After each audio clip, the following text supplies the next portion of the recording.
사는 집하고 네.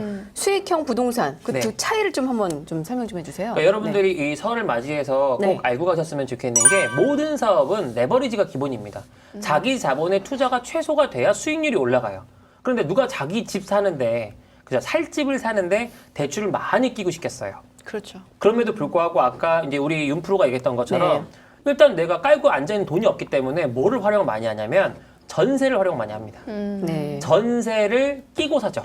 그렇죠. 내 명의를 저희 이제 한 분 중에 이런 분이 있어요. 그러니까 선대출을 받아가지고 무슨 얘기냐?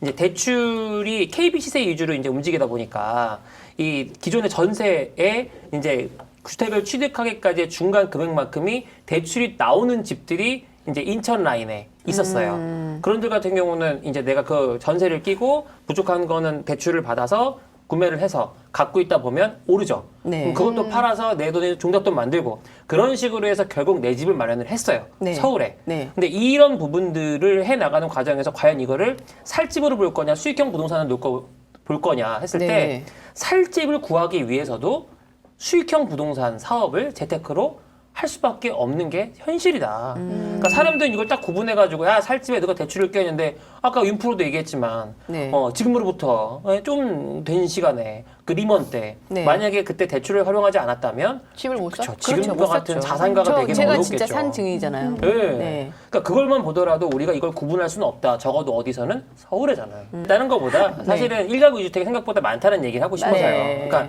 제가 얼마 전에 그 서울 그 주택 임대 트렌드 리포트라는 책을 공조하면서 보니까 서울에 사는 사람들의 절반 정도가 임차인이에요.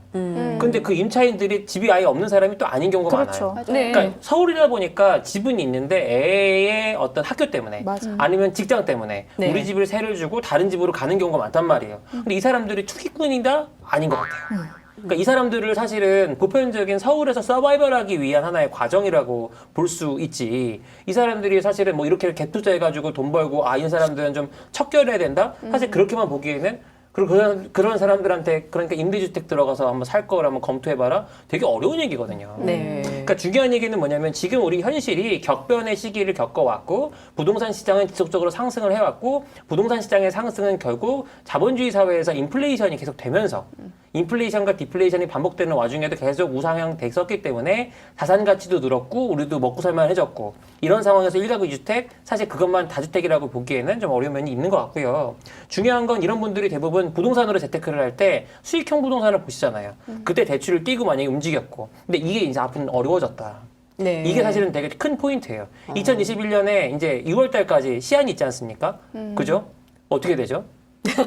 사실 다주택자에 대한 세금 때문에 이런 말씀들을 많이 네. 하시는데 네. 어떠세요? 우리 상담하다 보면은 사실 부동산 가치가 이렇게 올라가기 때문에 저도 상담을 하면 이게 네. 얼마 주고 샀는지 이 정도 기간 안에 이만큼 차익이 얻었네? 네. 그리고 저한테 이거를 사야 돼요? 팔아야 돼요? 뭐 갖고 있을까요? 많이들 질문들을 하시는데 네. 저는 되게 단언코 얘기를 해요. 네, 뭐라고요? 몇 개월 전에 사서 지금 이만큼 금액이 됐는데 지금 회사 다니세요? 뭐 사업체를 운영하세요? 주 수입원이 뭐예요? 물어보면 네. 저 회사 다닙니다. 네. 라고 말씀을 하시고 재테크를 하시는 분들이 의외로 많으세요. 네. 근데 그분들이 하나같이 자신의 연봉보다 한 3, 4배는 많은 돈을 그 부동산 실제 거주하는 집을 통해서 많이들 얻으셨더라고요. 그러니까 세금 정책이 이렇게 따라주고 한다고 하더라도 이 부동산을 처분을 할까 아니면 계속 보유를 할까라는 이제 기로에 섰을 때 네. 대부분 분들이 내가 일을 얼마나 열심히 한다고 하더라도 이거 이상은 못 번다는 걸 알기 때문에 그렇죠. 이렇게 성급하게 결정을 사실 아무리 정책이 네. 바뀌어도 세무사로서 할 말은 아니지만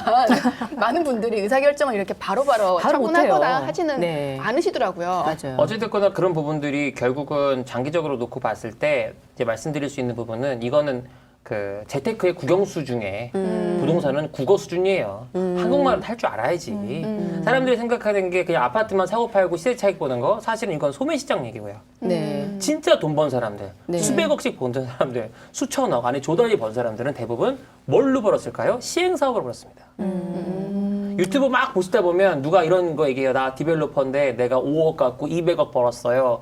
나도 있죠. 당신들도 벌 수 있어요. 이렇게 얘기하는데 사기꾼 같지만 사기꾼이 아닌 게 실제로 이 개발 시장에서는 도매 시장에서는 그런 거죠. 이 비싼 금리를 갖고 더 비싼 이익을 내서 큰 돈을 가져가는 이 개발 사업이라는 게 과거부터 있어 왔어요. 네. 그러니까 여러분들이 이제 이걸 좀 아셨으면 좋겠는 게 네. 사는 집과 수익형 부동산을 적어도 서울에서는 네. 구분하기가 어렵지 어렵다. 않냐. 아, 너무 단편적으로 생각하지 말자. 네. 예, 이런 말씀 드립니다.